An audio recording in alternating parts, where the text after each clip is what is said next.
आप हैरान हो जाएंगे सुनकर कि बांके बिहारी के मंदिर में मंगला आरती क्यों नहीं होती।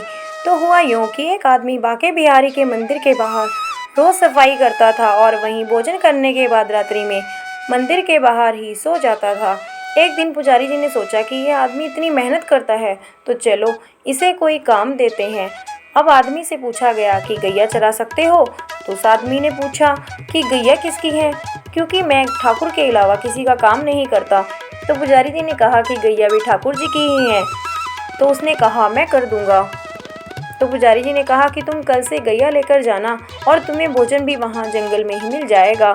अगले दिन वो गैया लेकर गया और गैया चराने लगा। रोजाना उसके पास दोपहर में खाने के समय पर भोजन पहुंच जाता था। अब एक दिन क्या हुआ कि भोजन के समय पर भोजन नहीं आया तो भूख की वजह से वह आदमी चिंता में आ गया। सोचने लगा कि जाकर पुजारी जी से शिकायत करूंगा और बहुत गुस्सा होने लगा। तभी एकदम से पीछे से आवाज़ आई कि ग्वाले आजा अपना भोजन कर ले। और उसने पीछे देखा तो वहाँ दिखा तो कोई भी नहीं, लेकिन एक पेड़ के पास लाल मखमली कपड़े में कुछ बंधा हुआ रखा। वह ग्वाला वहाँ गया और जाकर देखा कि वहाँ तो भोजन रखा हुआ। उसने उस कपड़े को खोला तो देखा कि 56 भोग तरह तरह का भोजन उस मखमली कपड़े में रखा हुआ था। तो ग्वाले ने सोचा कि आज भोजन बहुत ज़्यादा बना है तो बनाने में थोड़ा समय लग गया होगा, इसीलिए देर हो गई। लेकिन फिर भी उसने कहा कि आज कोई आदमी दिखाई नहीं दे रहा जो भोजन लेकर आया हो। तो कहीं ऐसा तो नहीं कि ठाकुर जी खुद ही भोजन लेकर आए हो, क्योंकि वह कृष्ण का इतना अनन्य भक्त था तो उसे विश्वास था कि कृष्ण कभी भी उसके पास आ सकते हैं। उसने आराम से भोजन किया और वो लाल कपड़े में सारे बर्तन बांध करके शाम को पुजारी जी के पास पहुंचा और जाकर बोलता है, पुजारी जी आज आपका कोई आदमी भोजन देने नहीं आया, मुझे लगता है कि आज ठाकुर जी खुद ही भोजन देने आए। पुजारी जी बोले कि आज तो भोजन बना ही नहीं, क्योंकि आज तो एकादशी का दिन है, आज तो व्रत है।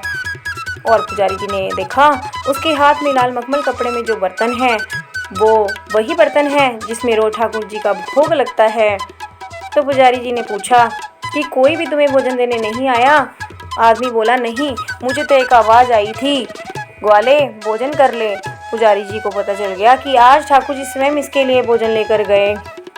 तो पुजारी जी ने सोचा कि ठाकुर जी का इतना अनन्य भक्त है तो इसको मंदिर से दूर नहीं भेजना चाहिए। तो पुजारी जी ने कहा कि आज से तुम्हारी ड्यूटी मंदिर में ही है, यहीं रात को चौकीदारी करो, मंदिर का ध्यान रखो, मंदिर के द्वार बंद होने के बाद कोई भी मंदिर में आए जाए नहीं। तो उस रात से उस ग्वाले की ड्यूटी शुरू हो गई। वो मंदिर की चौकीदारी कर रहा था, तभी आधी रात को स्वयं बांके बिहारी बाहर आए और चौकीदार से बोले कि मुझे जाने दो। उस ग्वाले ने ठाकुर जी को रोक लिया। तो ठाकुर जी ने पूछा, भाई मुझे क्यों रोक रहा है, मुझे तो जाने दे। ग्वाला बोला, नहीं, मुझे पुजारी जी ने बोला है कि यहाँ से कोई भी आए जाए नहीं, तो आप भी अंदर जाए और ये आराम का समय है तो आराम कीजिए। ठाकुर जी ने कहा, भैया मुझे तो निधिवन जाना है, ये तो सदियों से मैं जाता आ रहा हूँ। अब क्योंकि ठाकुर जी तो छलिया थे तो ठाकुर जी ने ग्वाले को मोह लिया और उसे बोला कि अच्छा ऐसा करो, तुम मेरे साथ चलो और कुछ समय वहाँ रहकर वापस आ जाएंगे। जब मैं यहाँ नहीं होऊंगा तो तुम चौकीदारी किसकी करोगे। अब वह मान गया और ठाकुर जी के साथ चल दिया।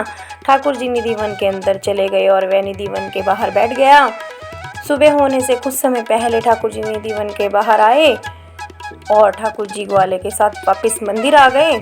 अब ठाकुर जी मंदिर के अंदर चले गए और यह बाहर पहरा देने लगा। तभी कुछ ही देर बाद पुजारी जी कुछ लोगों के साथ वहां मंगला आरती के लिए अंदर जाने लगे। तो ग्वाले ने पुजारी जी को अंदर जाने से रोक दिया। तो पुजारी जी ने कहा, क्यों। तो वह आदमी बोला, रात को ठाकुर जी बाहर आए थे, मेरे को लेकर निधिवन चले गए, वहाँ अंदर जाकर के सारी रात रास किया और अभी अभी थोड़ी देर पहले यहाँ आए हैं, तो भैया थोड़ा आराम तो करने दो ठाकुर जी को। पुजारी जी ने सोचा कि ठाकुर जी इसका भोजन लेकर आए थे और यह कह रहा है कल रात को ठाकुर जी आए थे, तो इसकी बात माननी पड़ेगी। यकीन मानिएगा दोस्तों, पुजारी जी सब लोगों के साथ वहीं बैठ गए और सुबह हो गई। और जब धूप निकल आई तब ग्वाले ने बोला कि अब आप जाकर पूजा कर सकते हो। तब से लेकर आज तक कभी बांके बिहारी के मंदिर में मंगला आरती नहीं होती और केवल साल में सिर्फ एक दिन मंगला आरती होती है और वह है जन्माष्टमी का दिन।